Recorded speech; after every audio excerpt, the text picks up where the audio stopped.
Hello, everyone. Welcome back to the Sports Vault Jersey. Joe Archino back here. And if you had asked me last week how big the gap was between the Cleveland Cavaliers and between the rest of the Eastern Conference, I would have told you very sizable, maybe about as big as it could get.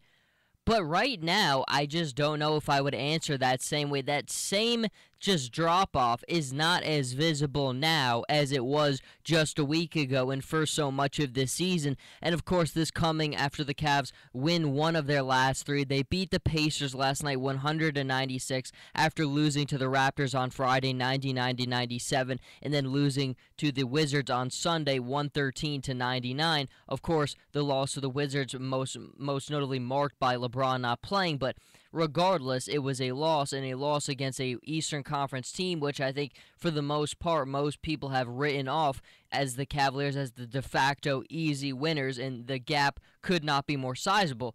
But you look at the way things are going right now. The Cavs are 42-17. They have the 2.5 game lead over the Raptors. But right now, that same thing that made them stand out so much more than anyone else is just not standing out as much anymore.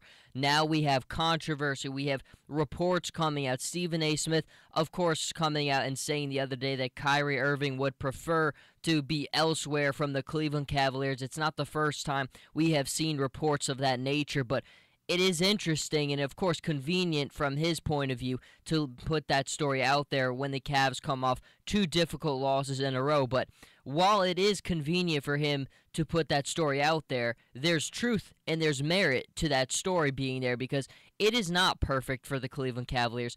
Consistency is the ultimate mark of greatness in this league. You hear Stephen Curry talk about it. You hear Greg Popovich talk about it. And consistency is really not something that has been on the Cavaliers' kind of radar this entire season. It's not been something they've done a good job at.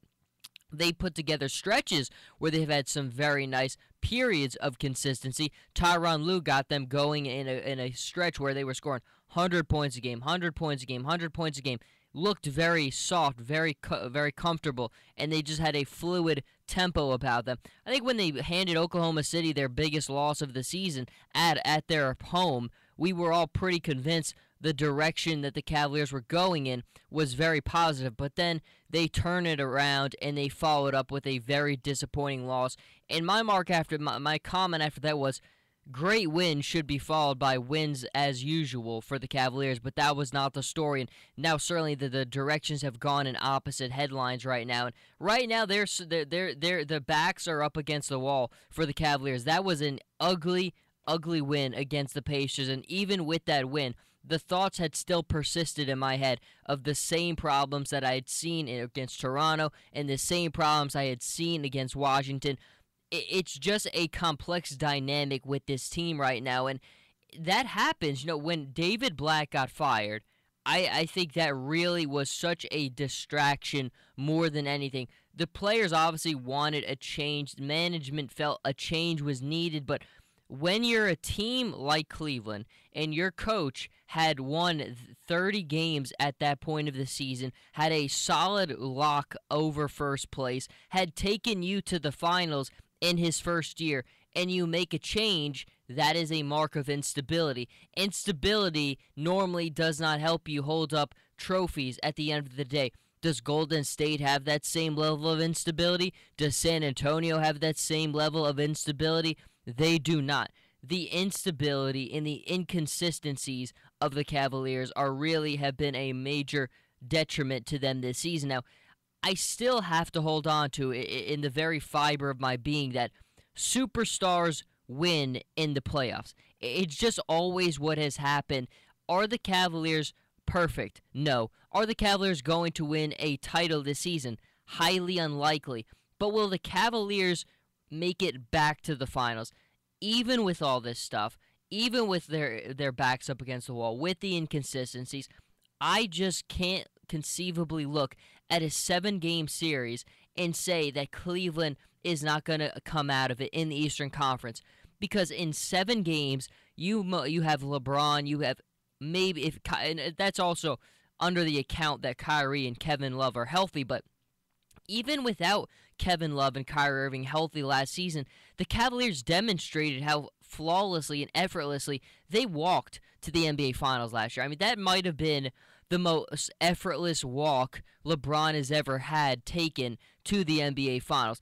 It certainly was easier than any of the ones he's ever done in Miami. I mean, in Miami, all those years, he had that grueling series against one team that always stood in his way. It was Indiana for many of those seasons, but last season, who gave them problems? They swept the Celtics in the first round. They really, the Bulls series looked closer than it was, but it really was not that close. And then they swept the Atlanta Hawks in the Eastern Conference Finals. He basically walked to the finals without Kyrie Irving and, of course, without Kevin Love because he went down very early in that Celtics series. But it's one of those things where even though the Cavaliers are not perfect, the superstar element which they have separates them from all these other teams in the playoffs when it matters most. And we saw the same thing when Atlanta played Cleveland in the regular season last year.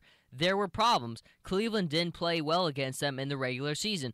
But in the Eastern Conference Finals, superstars won, and they defeated the Hawks, swept them 4-0. But this really all comes back to, it's kind of similar to last season, except at this point last year, Cleveland just skyrocketed. As soon as they made the move and brought in J.R. Smith, brought in Shumpert, and brought in Mozgov, they really never took their foot off the gas pedal and were arguably the best team in basketball from after the All-Star break onward. They really did never have a down moment. And this season, it has been different. There has not been that same period of consistent great play. They've had stretches and spurts of great play, but overall, there has not been that same consistency in that regard of playing very well, disciplined, and just efficient basketball. And that's one of the things LeBron has always been able to hold his mark on, is his teams were always going to be the smartest teams. They're always going to share the ball. They're always going to be committed on defense, and you just don't see that with the Cavaliers at all times. And right now, this is a team with a lot of answers and a lot of sky-high expectations. I mean, always remember, when Tyronn Lue took the head coaching job, the expectations did not change. It was still the same goal, win the title or bust. And those are big expectations to be put on anyone, but I just do not think it will happen. Certainly right now is a period where it's been a little bit down for Cleveland. Reports coming out about Kyrie Irving. They certainly have to do a lot of things to get themselves back on their feet. But until then, Jersey Joe Archino here with the Sports Vault. You can follow me on Twitter at Joe Archino, on Instagram, Jersey_Joe_Archino, and I'll see everybody next time.